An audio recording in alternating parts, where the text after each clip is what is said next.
Tens of thousands of dollars of sports cards were stolen out of dealer showcases at this year's National. New details are emerging now.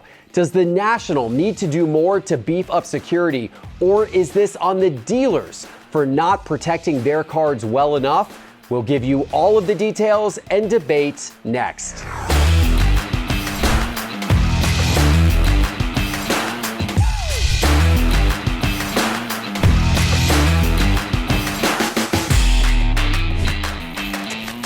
Hello, sports card investors, and welcome to another episode of Cards on the Table. And Teapot and Ryan, we are just 5 days away from the summer virtual. And guys, I am holding 2 boxes of National Treasures football. We're going to give both of these away. Oh, snap. We're going to give both of these away. Well, I'll take one right now. Let's make it easy. No, they're for these people out here. Okay. They're not for you. All right. We're giving these away to these people out here. Tuesday and Wednesday night on this YouTube channel starting at 8 p.m. Eastern time and going on into the night. It's the Summer Virtual Sports Card Show. It's fun, games, tons of giveaways, and big time flash sales, all kinds of discounts. It will be on our YouTube and then later at night on Whatnot, sponsored by Whatnot. Make sure to tune in Tuesday night. We'll put a link below so you can go ahead and bookmark and flag to get notified for that show right now. But that's not what we're here to talk about today. What we're here to talk about today is, unfortunately, a black eye on what was a fantastic National. It was the greatest National ever. Had a wonderful time at the National, super successful for what we're doing at Sports Card Investor and Market Movers and Cards HQ. But unfortunately, now that the National has ended, we're hearing stories from dealers who had cards stolen at the National. And this is nothing new. It's nothing specific to the National. There are, theft does unfortunately take place at a lot of card shows, but there were some pretty big thefts that took place at the National that we've now learned about. So I was first tipped off to some of this by YouTuber Clemente Collector, good channel, and he did a video. He was actually in an interesting position because he was videotaping a dealer's showcase at the National, a vintage dealer. Their name was Statmuller's Sports Cards, and Clemente Collector, say that 5 times fast. Call him CC. Was at their booth, and he was videotaping, doing a little segment for his vlog at their booth and showing all the vintage cards. They had a huge spread of vintage cards at the National. He leaves. Well, a couple of hours later, they come get him. They flag him down on the show floor, and they say, one of the most valuable cards in our booth was stolen. Can we go back and watch your video to see, to make sure the card was there in the video, to try to figure out, when this was stolen, the timing, the whole thing, right? And the card that was stolen was a 1951 Bowman Mickey Mantle. So you're talking about one of the most iconic cards in the entire sports card industry. This copy was a PSA 2.5. It had a sticker price of $13,800 on the card, and actually Clemente Collector had a video of it in the showcase right before it was stolen. You could see that on the screen. Well, what happened was this particular dealer had the glass of their showcases kind of popped up so that they could go in and get the cards, and they protected people from being able to grab in because on the 2 ends of all their glass showcases they had plastic wedges, so you couldn't just reach around and grab a card.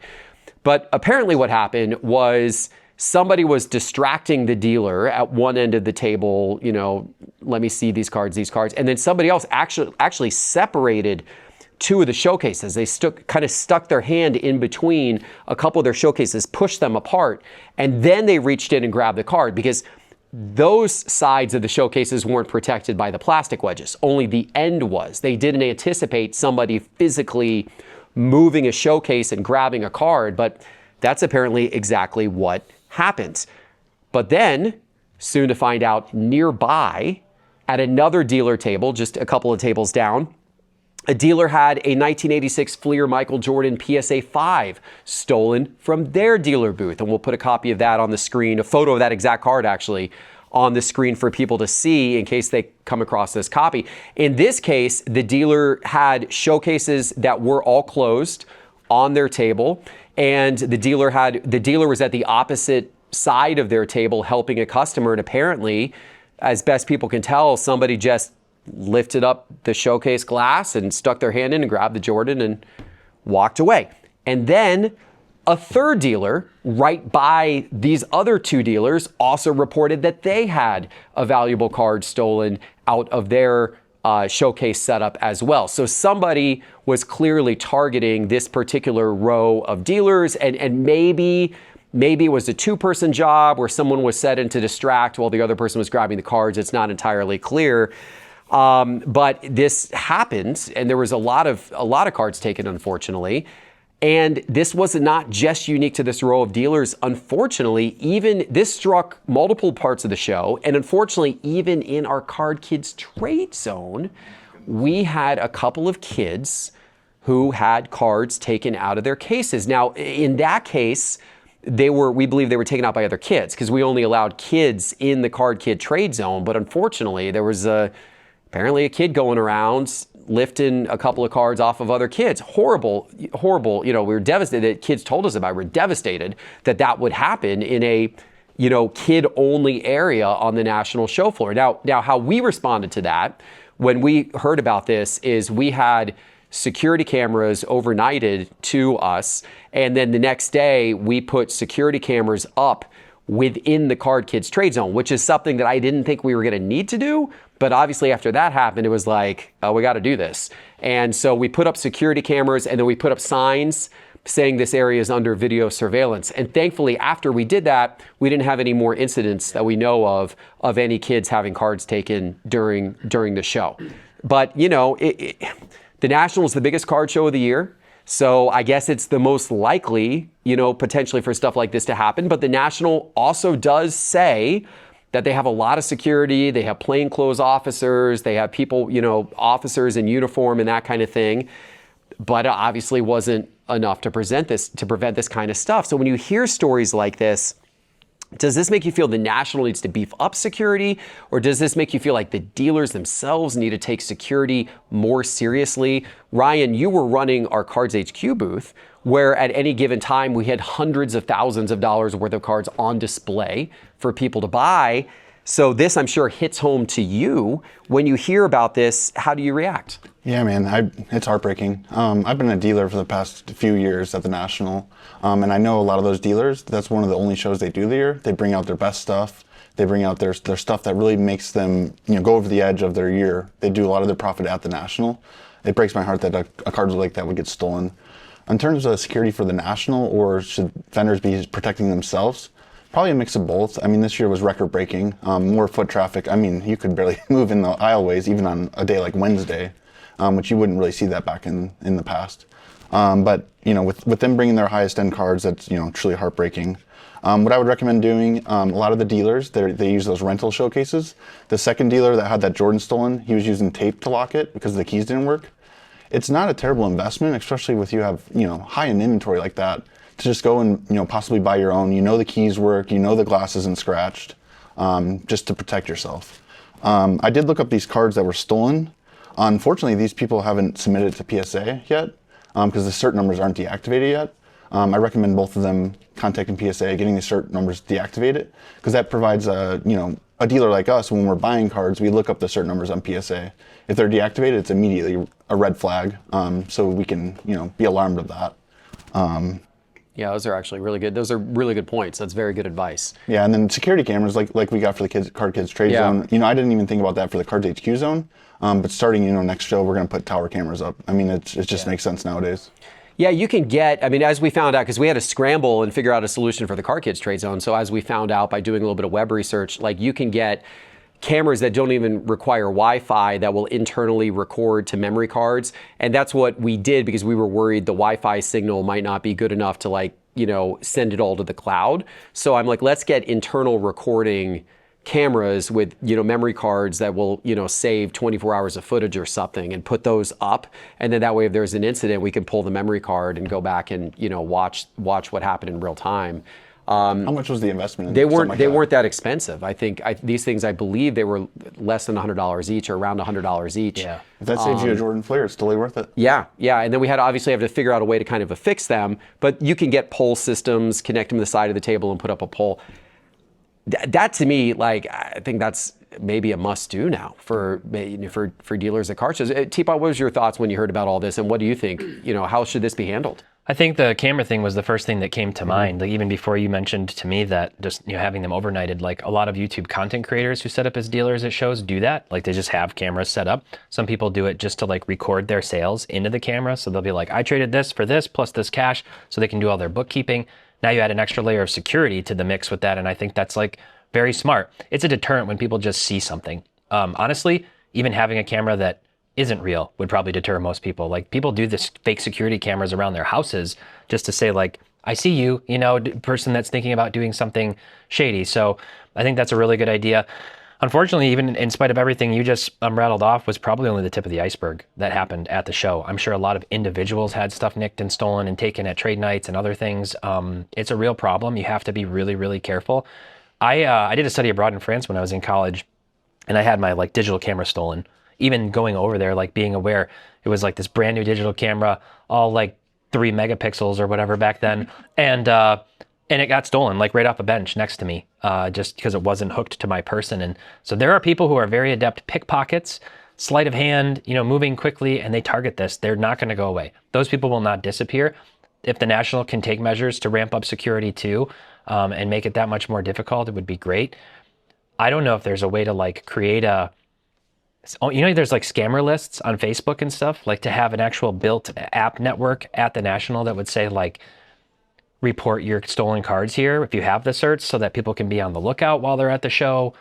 Maybe that would help, I don't know.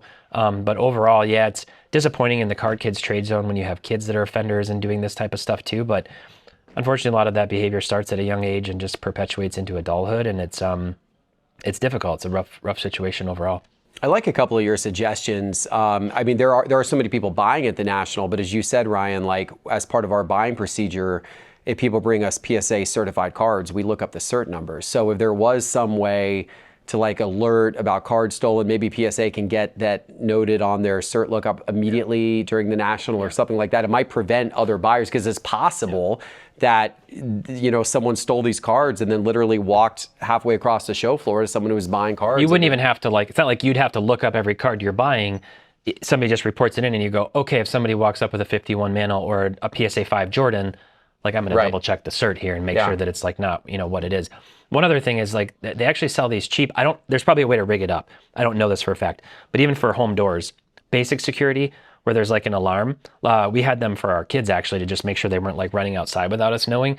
And it's just like a magnet sensor that squares up. And so if you were to like open the showcase without you doing it, maybe if somebody else did it, it would just start setting off an alarm at your booth or something. Like, it's not a bad way to do it too. It's actually probably even better than like a camera, because the person could still get away. In this case, it's like, hey, why are you lifting my showcase open? You know what I mean? And maybe you help stop, future theft that way. I think you would get a lot of eyes on your booth if your booth's making noise. Maybe come on over. We got red hot. Best investment I ever made was for my 9-year-old son, Harrison, when I bought him, the 10-year-old son, I should say now, Harrison, when I bought him the tether, where it's like a child leash, but I leash him to his card case. One end of it is attached to the card case. The other end's around his wrist. It's this, it's a little flexible band, so he cannot leave his card case. No one can grab his card case and walk away, because they'll be pulling Harrison along with him. Best purchase I ever made, and he wears that now to every card show. I bought one of those for my 3-year-old. Yeah, like literally to hold my 3-year-old on in the airport. So I just have Harrison holding his card case that way. Plus, it looks pretty cool. People see it and they're like, "Man, he must have some good stuff in that card case to be like strapped to his arm like that." I think it's pretty cool. All right. Well, that not the best story to have to start the day with. We do have some better stories to talk about. A new PSA special, this crazy GOATS autograph thing, a record Kobe Bryant sale. But before we get into that, I want to get into Arena Club. Teapot, you just ripped a slab pack. Which one did you rip today? Emerald football. We got football seasons coming. You see, I knew you were going to do football. I did basketball because everybody's talking about football right now. Yeah. The smart money. Yeah. The smart money right now is in basketball cards because nobody's buying basketball cards. Nobody's thinking about basketball. But, come October, November, December, people are going to be thinking about basketball. But right now, they're only thinking about football. Let's see what Teapot got on his football here. This is his Emerald, Arena Club Emerald football slab. Oh, hey. There you go. There you go. Nice. Look at that. Little Atlanta homerism right there for you, T-Pop. Is he the #1 fantasy pick? Some people think so. I've been hearing that too. I don't know. I don't know if I go that far, but that's a nice Donruss premium Bijan Robinson. Okay, let me see what I got on my basketball pack. All right, Emerald basketball. Here we go. Oh, nice. See? Spider. See, that's one of the names. Cleveland was great this year. They got exited from the playoffs a little earlier than most would want, but they had a great regular season this year. Donovan Mitchell was fantastic. Yeah. Flawless. What is that? Number 8? Auto? Looks like it. That's a nice card. I'll take. See, take. that's a good card. All right. That card's going to be exciting to people here in a few months. right. But okay, and guys, these slab packs, they are available 24/7 to rip on Arena Club. It's a lot of fun, and the best part of all, you can save 20% off your first slab pack purchase with promo code SCI. Just download the Arena Club app or go to arenaclub.com and promo code SCI20. I should say the promo code is SCI20.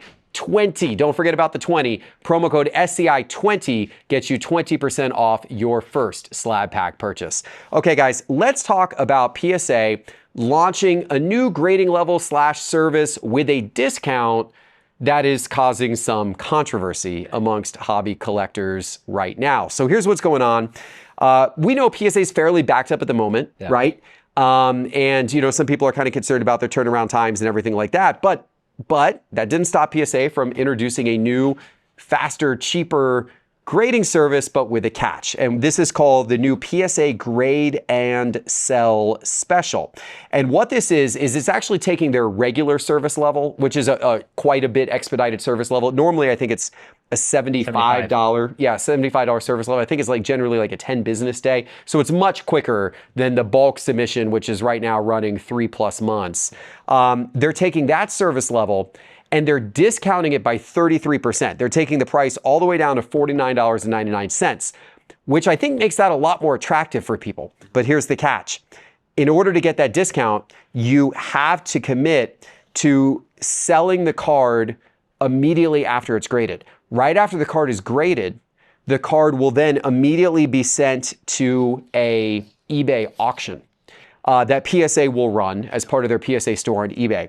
You have no control over when the auction starts, and the auction must start at a 99-cent bid with no reserve. So if you agree to all those terms, then PSA will drop your grading down from $75 to $49.99, which cost savings, speed, convenience, liquidity for your card very quickly through eBay's auction system. It goes immediately to eBay's auction right when the grading's done. So there's a lot of pros to it, but some people are saying this grays the line, this blurs the line between grading and commerce. Some people think this gets grading too close to the end sale.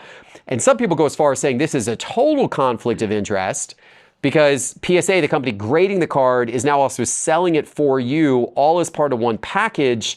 And doesn't this incentivize PSA to give better grades because it sells for more? Or whatever conspiracy theorists may come up with, they're definitely coming up with it on this thing. Now, this offer is only through August 31st, so they're kind of testing it out this month to see how it goes. Teapot, good, smart idea here by PSA, or have they now taken this whole thing one step too far? I think there's just chain of custody in this whole process. There's different steps. I've done grading videos, and you have too probably, where people say, oh, it's because it was Teapot who sent those cards in from the box that he got 10s, when in reality I sent it through Got Baseball Cards in a bulk submission without my name attached to it. Everybody wants to have their conspiracy theory. You gave those 2 PSA 10, cards to Ryan Hogue during the video in the National, and everybody's like, wow, of course that was arranged, that Ryan just said, make sure these are 10s. Think about the stakes of this, yes, especially exactly, that. It's ridiculous. Are you kidding me? Ryan's going to stake his job or the reputation of PSA on getting 2 75, 10s. It's all that stuff is kind of crazy to me. I look at this and I go, I just like that this removes friction. Mm-hmm. A lot of people grade to sell. They grade to sell. And PSA has a really big growing store on eBay already of stuff. They have their vaulting service and do the whole thing. And so it gets a lot of eyeballs as a store that people will just scroll through the listings on, much like a lot of the bigger consignment companies. And you're basically paying twice the cost for grading that you would for the bulk, value level. And this is going to get you a really much quicker turnaround, an expedited turnaround, and liquidity. Like I think I might try this with a few different cards that I've been considering selling that are raw. Actually, I have a friend who's got a couple 87 Fleer Jordans that are not going to gem, so they wouldn't cross like the $1,500 threshold. These are really good candidates for that, for liquidity, that he's just like, I probably want to move these cards. You know what I mean? Mm-hmm. So I get it. I know there's always going to be like, you know, alarm bells going off in conflict of interest. People thought it was a conflict of interest when we announced Graded Grails that we have a PSA partnership and whatever. And there, some of that I think was just misunderstanding on how the process works. But the same people who will get mad about friction and talk about how like cards aren't like stocks because there's all this friction, then get cranky when there's friction removed. And I like it. For me, call it selfish. I don't suspect funny business. Could I be wrong? Sure, but I really don't think so. There's too much to lose, too much at stake for PSA to do anything ridiculous like that, at least at a corporate level. So I think it's a cool idea. It seems like maybe it's a test too, to see if it goes well and becomes more of a staple. So I'm all for it. Bring the cost of grading down, give me faster turnaround, liquidity.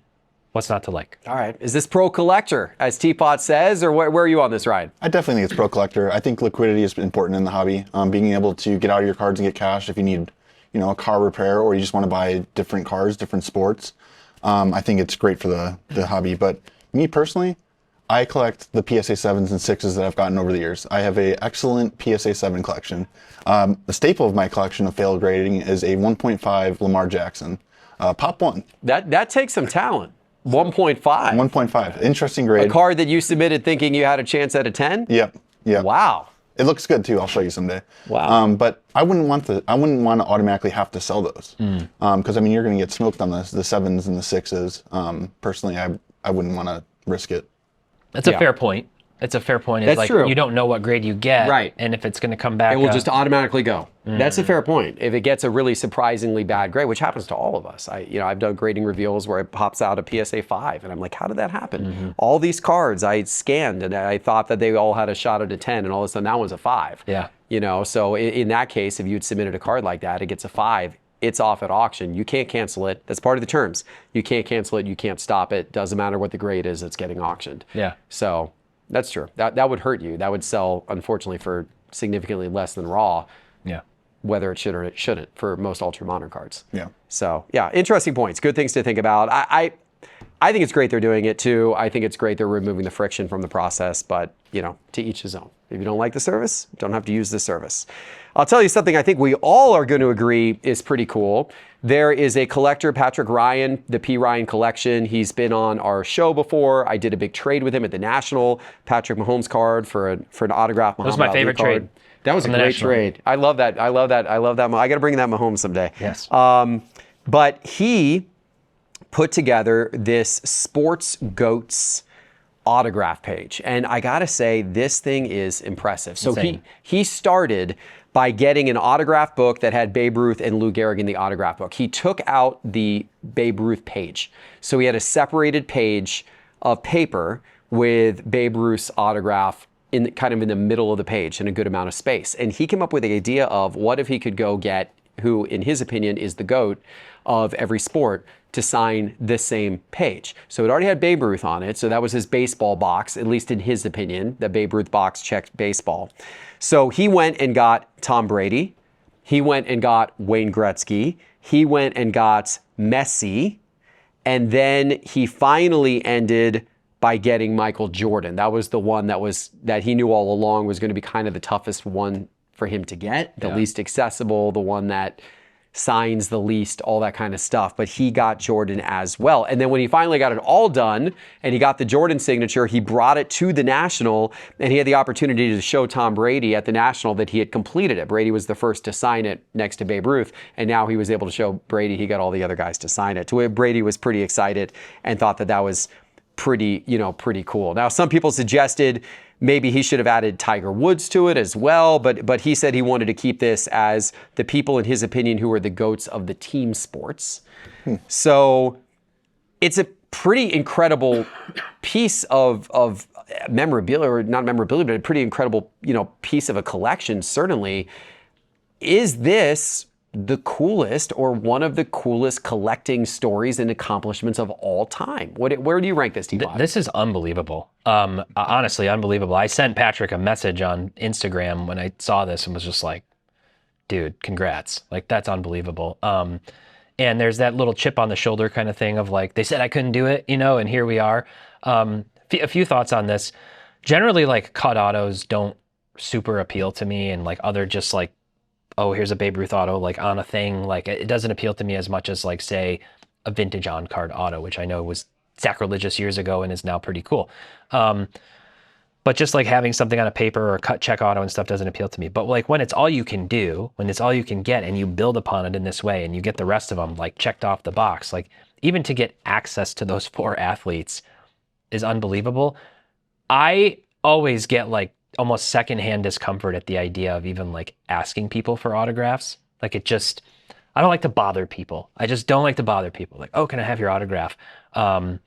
So I saw Chris Bosch at the airport, like when I was in Boston and, you know, with his family. And it's like, you know, I couldn't run up and been like, hey, Chris, can I have your autograph? It's like, just let the guy get off his airplane and go.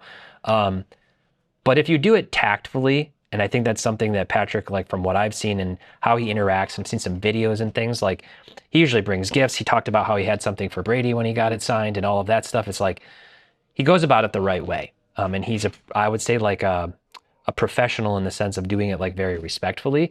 The whole thing is just a really cool story, honestly. And it honestly like deserves to have a little story crafted around it, just how the whole thing played out, because what an insane piece. I don't even know what this would be worth. Yeah. Like, unbelievable amount of money. Figures. Well, a lot. Oh, there's no easily. There's no collection of all 5 Yeah. of these people on one page. It's No. the only thing, obviously, No. the only one that's ever existed, anything like that. So Yeah. definitely a lot. Ryan, what was your reaction to this? I mean, absolutely the most amazing piece I've ever seen. I would love to know the story, like, you know, it went from Babe to Tom. I'm sure I can look into the story, but like, you know, I saw Tom's reaction to the National. I can't really say it here, it's not too family friendly, but that was my reaction too. Like, holy cow, this is absolutely insane.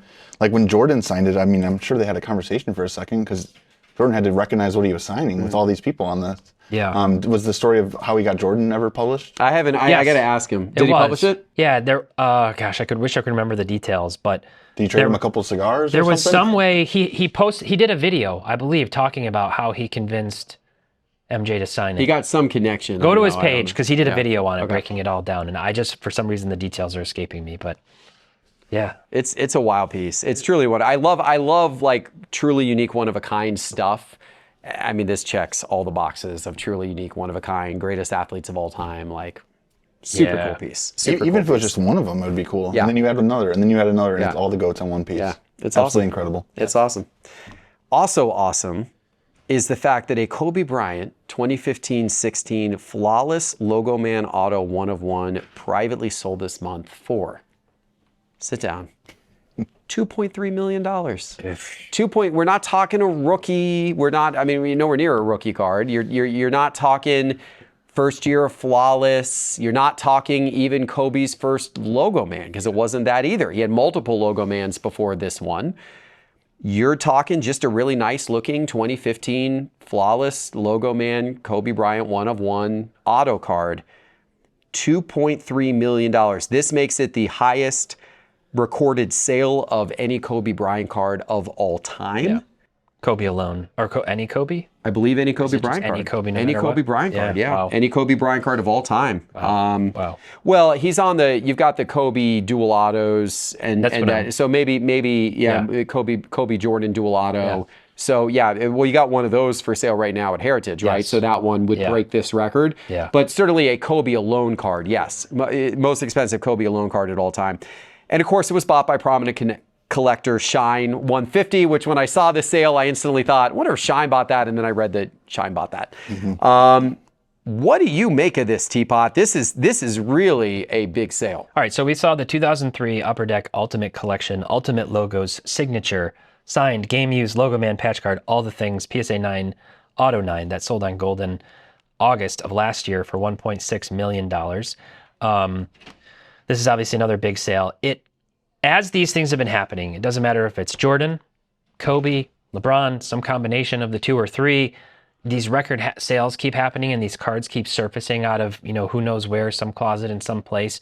and being made available, or in certain cases just being negotiated privately, it's made me realize like how out of touch or how much lack of an understanding I have of that ultra high end like Logoman Auto market. Because sometimes I see these cards and I'm like, it's got good eye appeal, but like, aren't there others? Like, why is this like a 7-figure card? Aren't there others? Are they all 7-figure cards now? And so I looked on Beckett's database. Kobe Bryant has 36 on-card auto Logoman cards. Some of them are duals. If you just go down to Flawless, he has 5 of them. So it goes all the way from 2015, 2016, where he's got 2 different ones, and then he's got one in 2016, 2017, 2018 Logoman Auto. So if all those cards were to surface, are they all $2 million+ cards? Is there something that makes the 15, 16 more special? Like, these are all questions I just don't know the answer to. Like, I don't know when people get into that stratosphere of Logoman cards, what makes them lose? Because like I'll see it's a 2006 exquisite that like goes crazy, and you're like, but it's sandwiched in between all the years. What makes this one like have people going, this is the greatest whatever card of all time? I need a little more education on this high-end market. It's admitting like having more exposure to like why people are thinking these are like the greatest cards of all time. My attitude around Logoman is already, I think they're cool.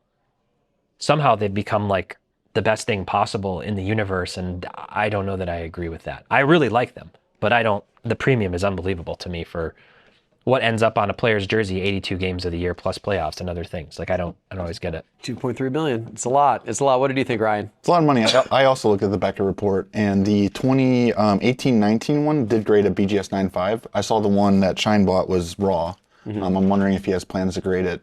I did dig in the trenches. I found a sale of this card in 2017 for $11,000. Oh my gosh. So that's quite a return on investment. Wow. So this is why like $11,000. I don't want to call it, I'm very careful to not use the term market manipulation, but like the way these markets have shifted on certain cards and the narratives that have been, like that's what I mean, is like every single year over year since 2017 probably, or even prior, Logoman has just become like more and more and more of a thing. 2017 was so different though. It was. But not like, hobby boxes but not to $100. not to this level of steroids where like these cards have just become, there's just a new high-end crowd that's come in that have all been convinced of like the eliteness of Logoman cards. And I guess if they all agree and they're all willing to fight over it at that price, that's what they're worth, you know, but it's an interesting phenomenon. Sorry, I didn't mean to cut you off. No, you're good.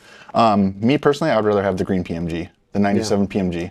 Whatever the highest graded is, I'm not too familiar. I'd rather have his 96 Topps Chrome Refractor in the black label, which there are 2.